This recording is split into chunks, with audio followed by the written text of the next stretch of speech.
From WisPolitics in Madison, you're listening to Capital Chats. Hello, everybody. This is Kate Morton with WisPolitics here with the Capital Chats podcast brought to you by Spectrum. Today, I'll be sharing an interview that I did with Representative Brent Jacobson. He's a Republican from R-Mosinee and a freshman in the legislature. So, here's what he had to say. All right. Well, thank you, Representative Jacobson, for being here with me today. I think to start us off, why don't you just tell me a little bit about your background? I know you have a lot of different public service history, so tell us a little bit about that. Sure. Well, I was born and raised in central Wisconsin and actually ended up moving back to the community that I grew up in. And after high school, attended business school and then went on to attend law school and worked for a short time in Pittsburgh because I went to law school out east and really realized that central Wisconsin and Wisconsin in general is a great place to be. And I wanted to raise a family of my own someday. So I made my way back to central Wisconsin and I've been practicing law full time with a firm in Stevens Point since 2011. And I'm a part owner in that law firm, so small business owner on the private sector side. And I still maintain that job today in addition to working in the state legislature. On the public sector side, I really took an interest in trying to be involved in my community in some way. And I found that by starting to go to city council meetings and listening to local issues. And the next thing I knew, I was running for mayor of Mosinee and was elected in 2015. Served just shy of 5 terms in that role. I left a little bit early to join the legislature. And I also served a couple terms on the Marathon County Board as supervisors, which was a great training ground for the legislature because it's a very large county board and very committee structured, similar to the legislature. And was fortunate enough to then be elected to the legislature here in 2024. And it's been a very quick session, it feels like so far, but things are going well. And I really enjoy the role and I enjoy the people I get to work with here in Madison. Yeah, so how did you end up deciding to run for the assembly?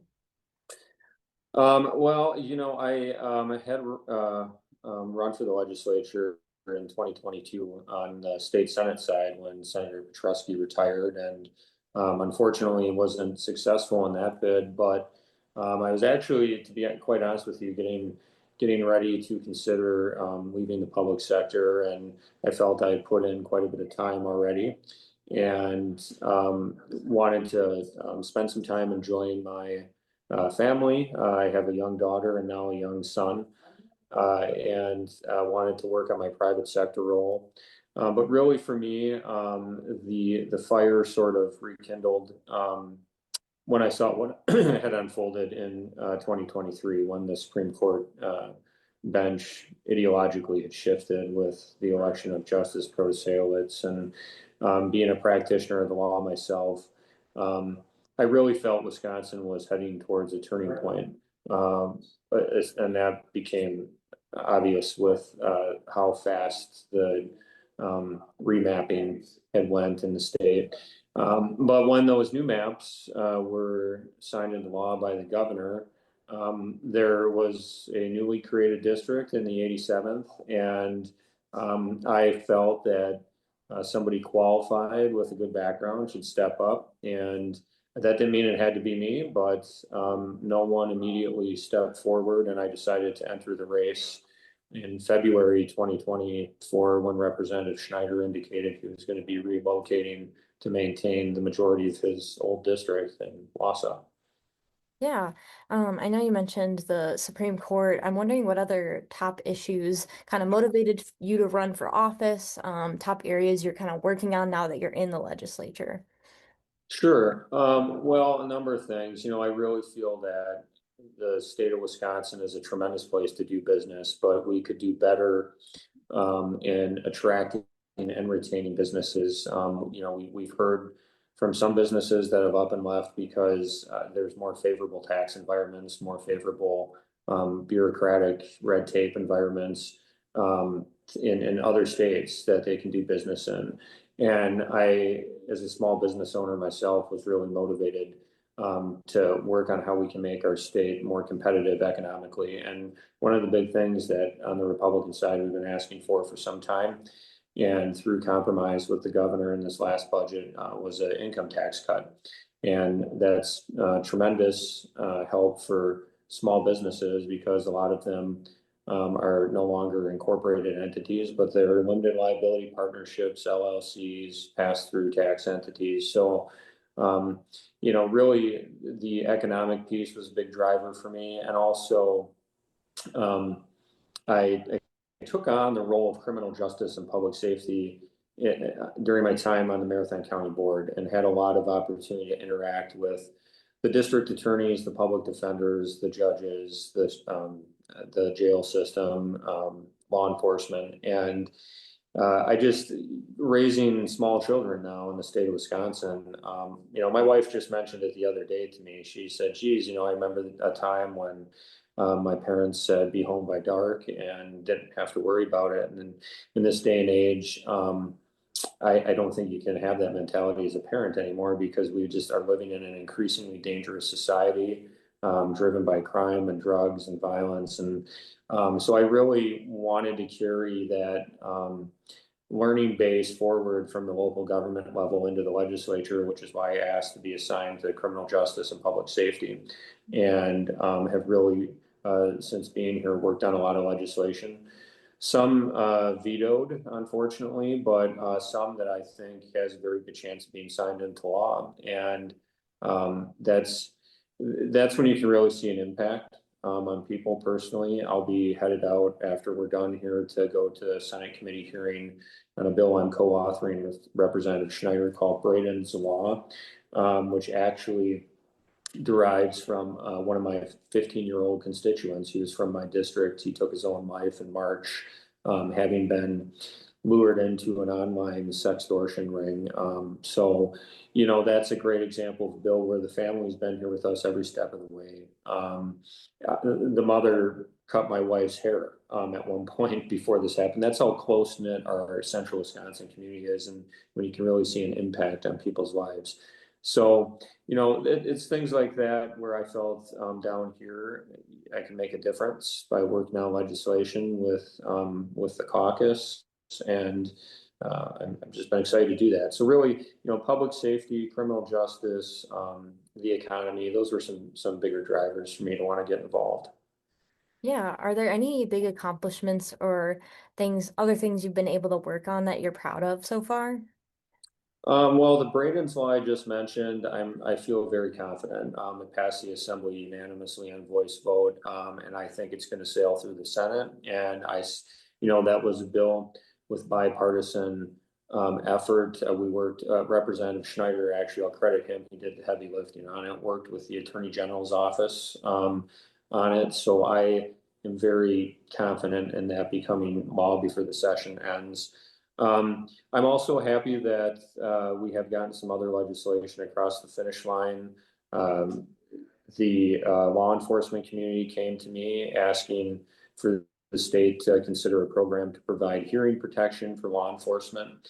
And that made it into the budget and was signed by the governor. So our hope is that will decrease workers' compensation claims from our law enforcement, particularly those up on the highway that deal with loud noise throughout the day, like the State Patrol.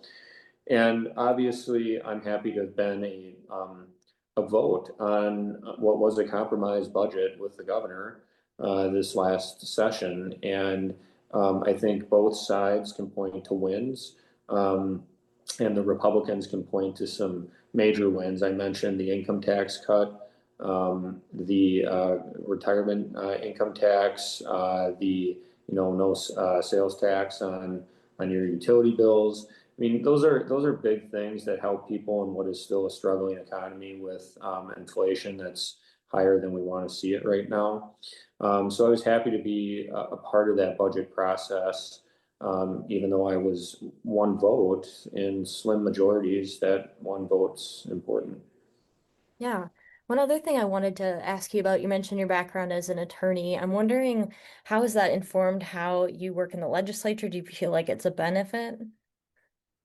I think it is. I spend a lot of time as an attorney reading the statutes, and down here, I can take a more critical eye, I suppose, to a piece of legislation.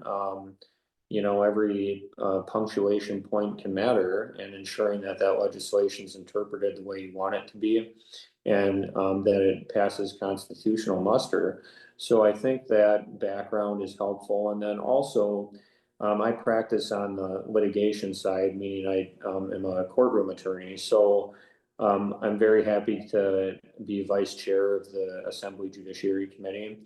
And, when those bills come to our committee, there's three attorneys I know for sure already on that committee, a Democrat, myself, and Chair Tussler. And that's very helpful for somebody that has to deal with the rules of evidence, the rules of civil procedure every day. And it makes the legislation more digestible. The same is true of my service on the local government committee. There's five former mayors on that committee, and it really helps to have been a mayor when you get a lot of that legislation coming forward that's going to have an impact on local government. So my background has been very helpful. That's, like I mentioned earlier, one of the reasons I ran is because I really felt, we needed qualified service, somebody with public sector and private sector experience that's going to serve the people of the 87th, which is why I ran. Yeah. Well, is there anything else you want to add about yourself or things you're working on before we wrap it up? I don't think so. I'm excited for the fall session to be kicking off here. Obviously, you'll see, as everyone else will, the legislation as it unfolds.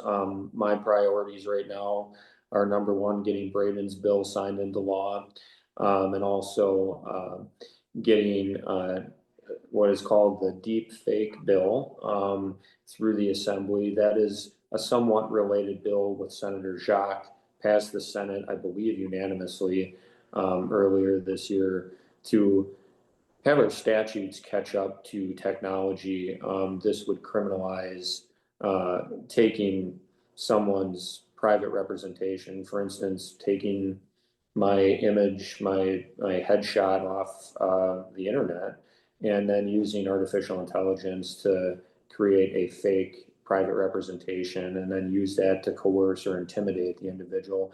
So I think 30 plus states have already passed similar legislation, and I'm happy to be the lead author on that with Senator Jacques. So that's another priority of mine. We'll be trying to get across the finish line here. All right. Well, we'll be watching to see what happens with that. And thanks again for joining the podcast. All right, everyone, thanks for tuning in to this week's Capitol Chats podcast. If you want to learn more about the legislature, you can head to our website at wispolitics.com. In the meantime, I'm Kate Morton. Thank you for listening to Capitol Chats from WisPolitics, brought to you by Spectrum.